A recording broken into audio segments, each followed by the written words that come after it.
Hi hello, എല്ലാവർക്കും നമസ്കാരം. ഇന്ന് വന്നിട്ടുള്ളത് ഒരു ചിക്കൻ പിരട്ടാണ്. ചിക്കൻ്റെ റെസിപ്പി തന്നെയാണ്. അടിപൊളി സിമ്പിളായിട്ട് ഉണ്ടാക്കാൻ പറ്റുന്ന ഒരു ചിക്കൻ്റെ റെസിപ്പിയാണ്. കുട്ടികൾക്കും അതുപോലെ ഒറ്റ താമസിക്കുന്ന കുട്ടികൾക്കൊക്കെ നല്ല അടിപൊളിയായിട്ട് ഉണ്ടാക്കാൻ പറ്റുന്ന ഒരു ചിക്കൻ്റെ റെസിപ്പിയാണ്. എല്ലാവരും ഉണ്ടാക്കി നോക്കി. എൻ്റെ ഉമ്മ ഉണ്ടാക്കുന്ന ഒരു റെസിപ്പിയാണ്. പഴയ മോഡലിലുള്ളൊരു റെസിപ്പിയാണ് കേട്ടത്. അപ്പോൾ എല്ലാവരും ഒന്ന് ഉണ്ടാക്കി നോക്കാം. ഇത് എന്തൊക്കെയാണ് വേണ്ടതെന്നുള്ളതൊന്ന് നോക്കിയാൽ നമുക്ക് വേണ്ടത് ചിക്കനാണ്. അതേപോലെ തന്നെ സവാള എടുത്തിട്ടുണ്ട്, ഒരു തക്കാളി, ചെറുനാരങ്ങ, അതേപോലെ വെളുത്തുള്ളി, ഇഞ്ചി, പച്ചമുളക്, കറിവേപ്പില. ഇത്രയും സാധനങ്ങൾ എടുത്തിട്ടുള്ളത്. ഇതൊക്കെ അധികം ഉപയോഗിക്കുന്നത് തക്കാളിയൊക്കെ കുറച്ച് മതി. ഒരു പിരട്ട് രൂപത്തിലല്ല ഉണ്ടാക്കുന്നത്, അപ്പോൾ അധികം തക്കാളി വേണ്ട. പക്ഷേ ഒരു ചെറുനാരങ്ങ എടുത്തിട്ടുണ്ട്, നല്ല പഴുത്തൊരു ചെറുനാരങ്ങ എടുത്തിട്ടുണ്ട്. പിന്നെ ഗരം മസാല ആയിട്ടുള്ളത് ഗ്രാമ്പു, പെരുംജീരകം, കറുവപ്പട്ട, കുരുമുളക്, ഏലക്കായ്. ഇത്രയും സംഭവങ്ങളാണ്. പിന്നെ മസാല ഐറ്റംസ് ഉള്ളത് മഞ്ഞൾ, എരി കുറഞ്ഞ മുളക് പൊടി 2 ടീസ്പൂണ്, അതേപോലെ തന്നെ നമ്മൾ വീട്ടിൽ തന്നെ കഴുകി ഉണക്കി വറുത്ത പൊടിച്ച മല്ലിപ്പൊടിയാണ്, അത് ഒരു 3 ടീസ്പൂൺ എടുത്തിട്ടുണ്ട് കേട്ടോ. അതിനുശേഷം ഇതൊക്കെ ഒന്ന് തക്കാളിയും പച്ചമുളകൊക്കെ ഒന്ന് കട്ട് ചെയ്ത് വെച്ചിട്ടുണ്ട്. ഇറച്ചി കഴുകി എടുത്തിട്ടുണ്ട്. അതേപോലെ നമ്മൾ നാരങ്ങൻ്റെ ജ്യൂസാണ്. ഇഞ്ചി വെളുത്തുള്ളിയും ചതച്ചിട്ടുണ്ട്. പിന്നെ ഉള്ളിയെല്ലാം നൈസാക്കി അരിയണം കേട്ടോ. അതെനിക്ക് ഈ കട്ടിയിൽ ഇതൊക്കെ ഒന്ന് ചതച്ച് പൊടിച്ചെടുക്കണം. നല്ല ഫൈൻ പേസ്റ്റ് അല്ല, എന്നാലൊന്ന് ചതച്ചെടുക്കുക. പിന്നെ തക്കാളി, പച്ചമുളകും, ഇത്രയും സാധനങ്ങളാണ് വേണ്ടത്. പിന്നെ നമുക്കൊരു പാൻ വെച്ചിട്ട് അതിലേക്ക് വെളിച്ചെണ്ണ ഒന്ന് ഒഴിച്ചു കൊടുക്കുക. വെളിച്ചെണ്ണ തന്നെ വേണം കേട്ടോ അതിലേക്ക്. എണ്ണ നല്ലൊന്ന് ചൂടാവട്ടെ. ചൂടായതിനു ശേഷം നമ്മൾ ഇത് ഇട്ട് കൊടുക്കുന്നത് ഉലുവൻ്റെ പൊടിയാണ്.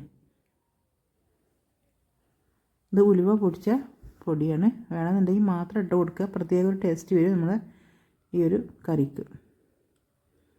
അതിന് ശേഷം ഇഞ്ചി വെളുത്തുള്ളി ഇട്ട് കൊടുക്കുക. ചെറുതായിട്ടൊന്ന് മൂത്ത് വരുമ്പോൾ എന്ത് ചെയ്യുക, നമുക്ക് സവാള ഇട്ട് കൊടുക്കുക. വല്ലാതെ ഒന്ന് മുപ്പിക്കണ്ട, ഒന്നൊന്ന് ഇതാക്കി ഇട്ട് കൊടുക്കുക. അതിലേക്ക് സവാള ഇട്ട് കൊടുക്കുന്നുണ്ട് കേട്ടോ. സവാള വഴന്ന് കിട്ടാൻ വേണ്ടിയിട്ട് ഒരു ഇത്തിരി ഉപ്പും ഇതിലേക്ക് ചേർത്ത് കൊടുക്കണം. ഈ ഉലുവ പൊടിച്ച പൊടിയിലിങ്ങനെ എണ്ണയിലിട്ട് വഴറ്റിയിട്ട് അതിലേക്ക് സവാള ഇട്ട് കൊടുക്കുമ്പോൾ പ്രത്യേക ഒരു മണമാണ്. നല്ലതുപോലെ ഒന്ന് വഴന്ന് വരട്ടെ. നല്ല നൈസാക്കി അരിഞ്ഞതാണ്, എങ്കിലും ഒന്ന് മൂടി വെച്ചിട്ട് ഒന്ന് വാട്ടിയെടുക്കുക. ഇപ്പോൾ ഏകദേശം നല്ലതുപോലെ ഒന്ന് വഴന്ന് വന്നിട്ടുണ്ട്.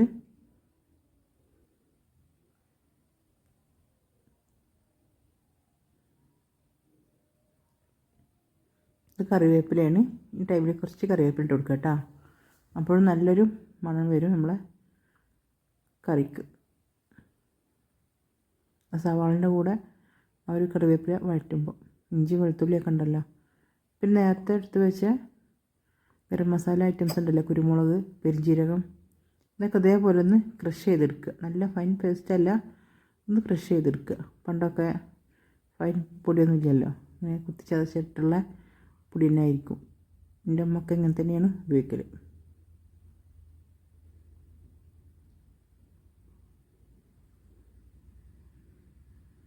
പിന്നെ അതിലേക്ക് നേരത്തെ എടുത്ത് വെച്ചിട്ടുള്ള മല്ലിപ്പൊടി, മുളക് പൊടി, മഞ്ഞൾപ്പൊടി, ഇതൊക്കെ വന്നിട്ടിട്ട് എന്ത് ചെയ്യുക, നല്ലതുപോലെ ഒന്ന് അതിൻ്റെ ഒരു മണം പോകുന്നത് വരെ ഒന്ന് വഴറ്റി കൊടുക്കുക.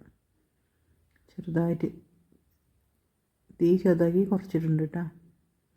സിമ്മിലാണ് കിടക്കുന്നത്, അല്ലാന്നുണ്ടെങ്കിൽ മസാല കരിഞ്ഞു പോകും. നേരത്തെ വെച്ച പച്ചമുളകും അതേപോലെ തന്നെ ഒരു തക്കാളിയും ഉണ്ടായിരുന്നില്ലേ, അതിൽ കൊണ്ടിട്ടിട്ട് ഒന്ന് ജസ്റ്റ് ഒന്ന് വഴറ്റി കൊടുക്കുക. അതിനോടൊപ്പം തന്നെ നമുക്ക് എന്ത് ചെയ്യുക, നേരത്തെ കഴുകി വെച്ച ചിക്കൻ ഉണ്ടല്ലോ, അതൊന്ന് ഇതിലേക്ക് ഇട്ട് കൊടുക്കുക.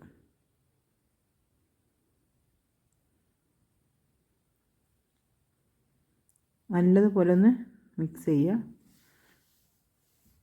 പിന്നെ എന്താണ് ഉപ്പിട്ടിട്ടില്ലേന്ന്. ഉപ്പ് നമ്മൾ ആ ഉള്ളിലേക്ക് ഉള്ളത് മാത്രമേ ഇട്ടുള്ളൂ.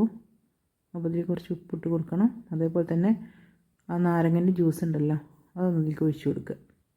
പുളിക്ക് വേണ്ടി നമ്മൾ മാത്രമാണ് ഒഴിക്കുന്നത്. നല്ലതുപോലെ ഒന്ന് ഇളക്കി ഇളക്കി യോജിപ്പിച്ചെടുക്കുക.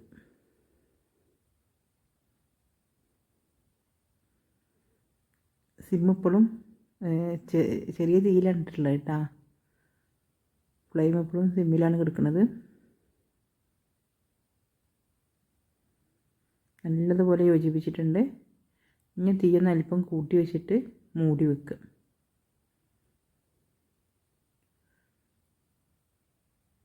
രണ്ട് മൂന്ന് മിനിറ്റ് ഒന്ന് മൂടിച്ചതിന് ശേഷം തുറന്നിട്ട് ഒന്ന് ഇളക്കി കൊടുക്കുക. അപ്പോൾ ലേശം വെള്ളം ഇങ്ങനെ നനവ് പോലെ വന്നിട്ടുണ്ടാവും. ഇനി നല്ല വെള്ളം ചിക്കൻ ഇറങ്ങി വരും. വെള്ളമൊന്നും വേറെ ഉപയോഗിക്കൊന്നും വേണ്ട. ചിക്കനിൽ തന്നെ വെള്ളം ഇറങ്ങി വരും. ആ വെള്ളത്തിൽ കിടന്നിട്ട് വേണം ഈ ഒരു ചിക്കന് വെന്ത് കിട്ടാൻ. അതിനാണ് മൂടി വെച്ചിട്ട് വേവിക്കുന്നത്. ഇടയ്ക്കൊക്കെ ഒന്ന് ഇളക്കി കൊടുത്താൽ മതി. ഇപ്പോൾ ഏകദേശം ഒരു 10-15 മിനിറ്റ് ആയിട്ടുണ്ട്. ഒന്ന് തുറന്ന് നോക്കിയപ്പോൾ അത്യാവശ്യം വെള്ളമൊക്കെ വന്നിട്ടുണ്ട്. കാണാൻ പറ്റണില്ല, ഇതുപോലെ ഉണ്ടാവും കേട്ടോ. നല്ല അടിപൊളി ടേസ്റ്റുള്ളൊരു കറിയാണ്. സിമ്പിളായിട്ട് ഉണ്ടാക്കാൻ പറ്റും.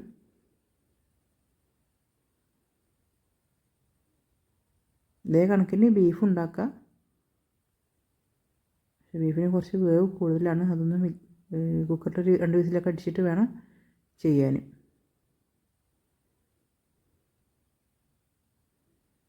നമ്മൾ ചിക്കൻ ഇവിടെ ഏകദേശമൊക്കെ വെന്ത് വന്നിട്ടുണ്ട്.